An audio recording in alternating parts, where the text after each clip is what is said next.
of tackling the painting part. So finally, I got the proper paint. It's exactly what I wanted. Let me show you. Bam! Is the Behr Premium. Oh, that glare, bro. There's glare on my Behr. It is the Behr Premium Satin. That is what I wanted. Sateen.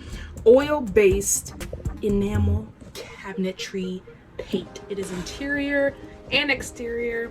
It is for doors, trim, molding, and cabinets. This stuff is like mold resistant, hard, durable finish, easy stain removal, resists household chemicals. So if I ever gotta clean it with something, it's fine and good to go.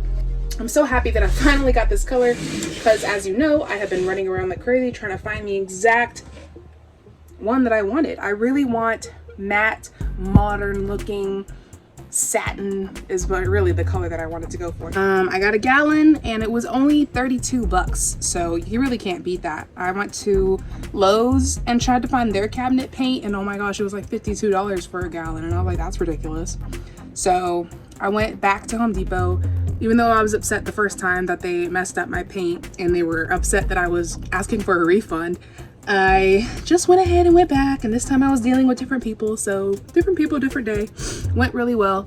Okay, now that the floor is all nice, cleared, swept, and ready to go, I can go ahead and start laying down the sheets of paper. Let me just show you the roll that I got. It's called like builder's paper or something like that. Yeah, just looks like that. Got it in the paint section, so you can find it there. I wanted to show you the brush that I got. This is for more precise areas. I heard that it was recommended to use a bristle brush, and yeah, this thing was like $13, and I was like, okay. But I want a nice finish, so I want the best.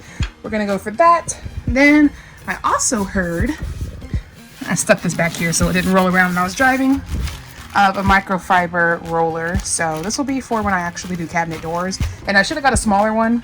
I know that now. But I mean, it's fine. Oh yeah. Oh, that's perfect. Oh my gosh, I'm so happy. Sweetness. So put that outside the box.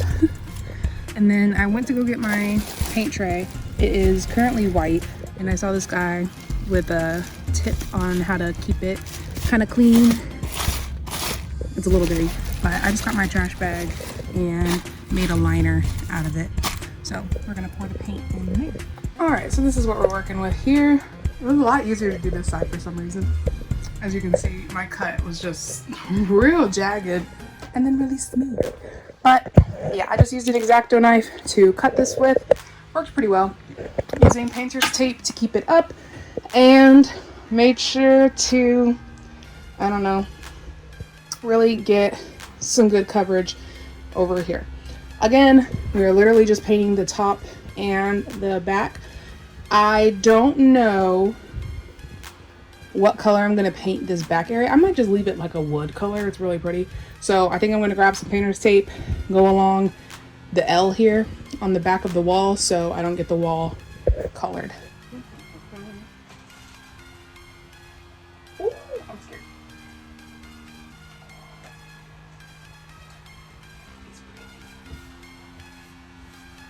I don't paint unless I'm painting a picture or something, so this is kind of new to me. I'm not really sure how I should be painting, left or right, up and down. We'll figure it out in the end, I guess.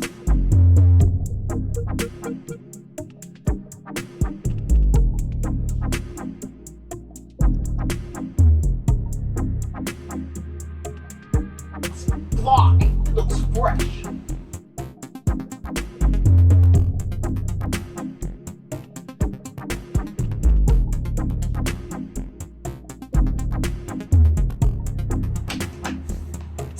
I'm done. Okay, I'm super excited for them to dry, and this is only the first coat and it came out pretty freaking nice, so I'm excited to see the end result.